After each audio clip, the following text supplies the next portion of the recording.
Hi everyone, my name is Marcus. I'm a fibre artist from Scotland, and today I'm going to take you along with me whilst I do some weaving on my rigid heddle loom, and I'll be using Ashford's vari-dent reed thing, whatever that's called, which basically it allows you to use different weights of yarn on the same warp, and can create some interesting patterns with that.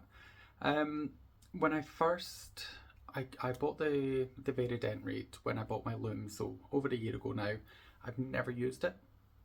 When when I first heard about it, I was excited about the concept of it, but I've actually not been able to find much online of people using it. I was just looking for some examples of what people had made using the vari-dent, just to give me, some ideas of how to arrange things. There is bits and pieces, but there's not a whole lot. So I thought I wanted to give it a go, and I thought if I shared it, there might be people out there that find this interesting. So this is the vari-dent reed from Ashford. So if you look at the top, you can unscrew the top bar, and that allows you to place the different sized heddles that you would like. So with the vari-dent, you get a selection of differently sized, like different DPI. That is the metric that's used here, and that's dents per inch. So different yarn will fit with different heddles. So you get different sized heddles, but you also get different width. So you can kind of formulate the pattern however you want. Today I'm just using a combination of 10 DPI and 5 DPI. So the 10 DPI, I'll be using this 4-ply sock yarn, and that'll work perfectly. That'll create quite a balanced fabric with the 10 DPI.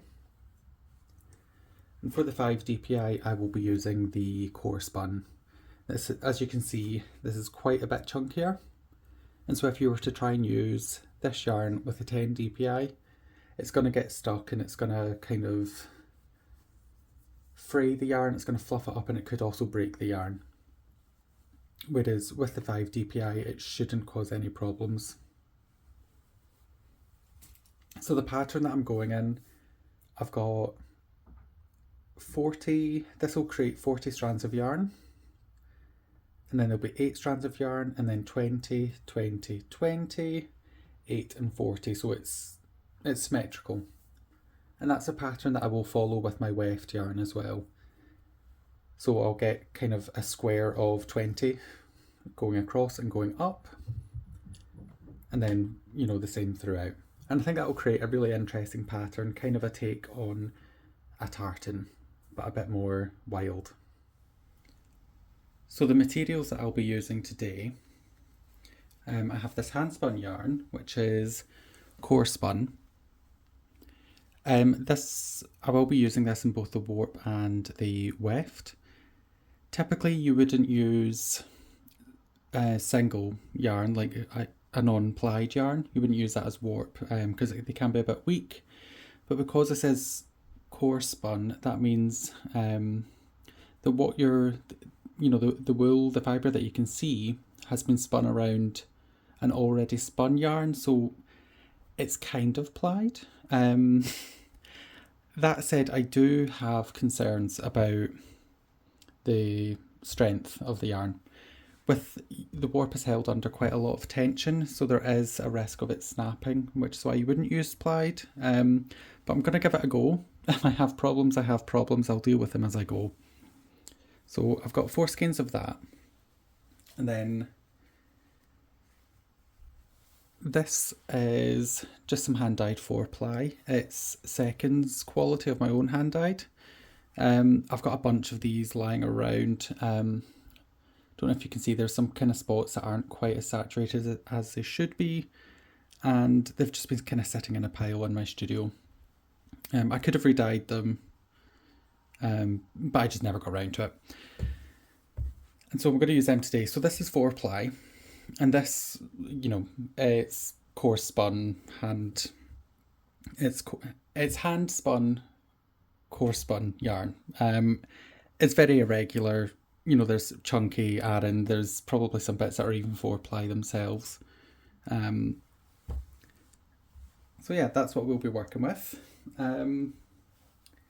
The I've already put some of the hand spun onto a stick shuttle, but for the 4-ply, I'll be trying out something different today, and I actually have a boat shuttle. This is just some random vintage boat shuttle that I found on eBay for pretty cheap. I'm going to give it a go. Boat shuttles aren't really intended for using with rigid heddle looms. My main concern is that this is kind of, tall, and with the shed that you get on a rigid heddle loom, this could cause problems, but I'm going to give it a go. If it doesn't work, I'll just go on to one of my other stick shuttles. But yeah, for the 4-ply, if this works, this could be brilliant. Yeah, it could just speed up using the 4-ply a lot. I wouldn't consider using something like that for this, just because it's so thick, you would get so little on a bobbin that I just don't think it would be worth the hassle. So let's get started. So first of all, I just want to apologise for all of the mess that's in the background of this shop. I'm in the process of rearranging things in my studio just now, and I didn't realise how much of that you could see until just now when I'm editing this footage. So apologies for that. Just try and ignore it and look at the pretty yarn. So just now I'm just threading the loom. I'm creating a warp. The warp itself isn't super long. It's, I'm not trying to make a bolt of cloth or a scarf. I'm mostly just making a sample just to try out this technique using the vari-dent heddle. But, it's got enough length to give me some options when the yarn is finished on using it. I did find myself kind of holding less tension on the core spun yarn than I did the hand-dyed 4-ply. This was definitely a mistake, but it kind of worked out okay in the end, but it did cause some problems down the line.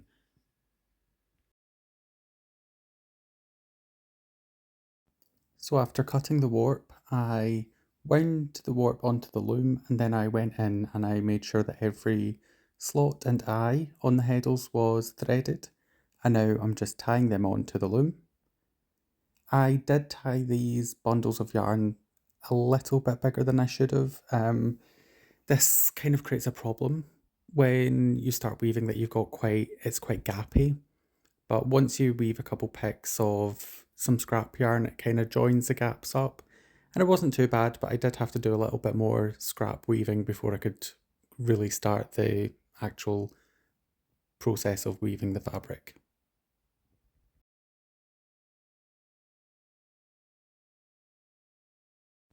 So now I'm ready to start weaving. I started off weaving a couple picks with some grey scrap yarn. You might just be able to see that down at the bottom. I then went in with the teal 4-ply, and I'd done this using the boat shuttle. At the start, I did find the boat shuttle quite awkward to use. There's a fair amount of weight in the boat shuttle when compared to a stick shuttle, and it's quite chunky as well, so getting it to fit through the shed, it took a little bit of getting used to. But after maybe half an hour of using it, I felt comfortable throwing the shuttle through the shed and catching it with my other hand. And that was when it kind of clicked for me. That was when I found the rhythm of using the boat shuttle. When you use a stick shuttle, every pick you kind of have to unravel some more, like another length of yarn. Whereas with the boat shuttle, because it's just being pulled off the bobbin continuously, there's no interruption to your flow. So I found it really easy to get into that nice kind of meditative rhythm. There was a few times, however, that when I threw the boat shuttle, that it did actually drop through the yarn on the lower part of the shed. So yeah, there was a few learning curves there. Kind of learned that there's certain angles you can throw it at and certain angles that you cannot throw it at. Um, but yeah, I'm really, really happy with the boat shuttle. For using 4-ply or even finer if I ever decide to, this is a game changer for me.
So I've cut the fabric off of the loom and I've hand washed the fabric, and I'm so so excited to be able to show it to you now. Look at this. I'm so in love. I'm so in love with this fabric. I kind of planned this project a few months ago. I knew that I wanted to use these yarns together. I knew that I wanted to finally use the vari-dent reed. So I had images in my head of what this would look like, but this fabric has, yeah, it's turned out so much better than I thought it would. The colours I love. Teal is just my favourite colour. I use it for absolutely everything, and I love acid yellow pops with teal. I just think it's great. But yeah, I class teal as a neutral because I believe it goes with absolutely every colour, and the core spun yarn has just about every colour in it, and they all look great with teal in my opinion. But yeah, turned out so much better than I thought it would. Which is not to say that it isn't without issue. So if you look at this centre square here, it's kind of popping out the fabric a little bit. And so here, in this square, you've got the core spun yarn weaving through more core spun yarn. Whereas if you look at the side next to it, it's going through the 4-ply, the teal. So this is just like a lot thicker fabric. So it's popping out a little bit. When I hand washed it, I was quite gentle because I didn't want to lose any of the texture within the fabric. But I think if I washed it again and I was maybe a little bit more, if I agitated it a bit more, I think that might bring that fabric in a little bit and smooth it out. But I also think that if I just ironed it, it might literally iron out my problems. You know, it's not a big problem, it's not bad. And as I said, I think if I just either wash it or iron it or both, I think that'll just fix that problem right up.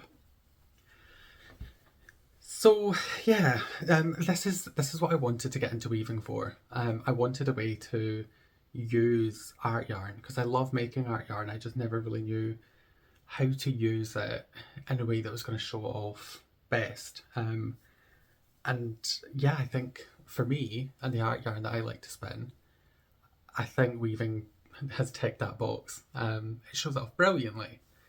Absolutely love all of these textures. Yeah.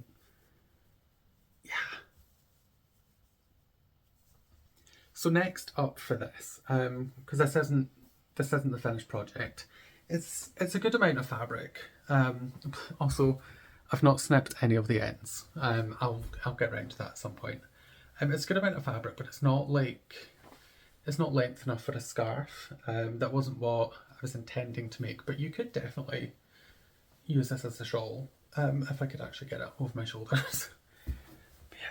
Oh, just look at all that texture and the colours. Just think this is amazing. My goal for this fabric is that I want to sew it into a project bag. I do have a bit more fabric than one would need to make a project bag, but yeah, I'll maybe make two, who knows. But before I get there, I need to learn how to thread my sewing machine, which is an issue because I fully believe that sewing machines are the work of the devil and that they should not be trusted. But I think I'm just going to have to put my big boy pants on and just get over my feet and just get stuck in and try and learn. Because this fabric is too stunning not to be used. It's screaming out to be seen. So yeah, I hope you have enjoyed watching along, and if you are a weaver, I hope this has maybe given you some ideas on how to use a variable dent reed on a rigid heddle loom.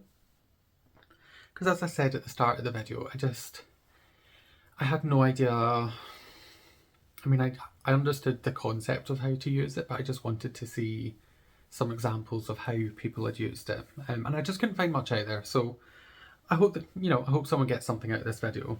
And if you don't, well, I hope you enjoyed watching it at least. So yeah, until next time, thank you. Bye.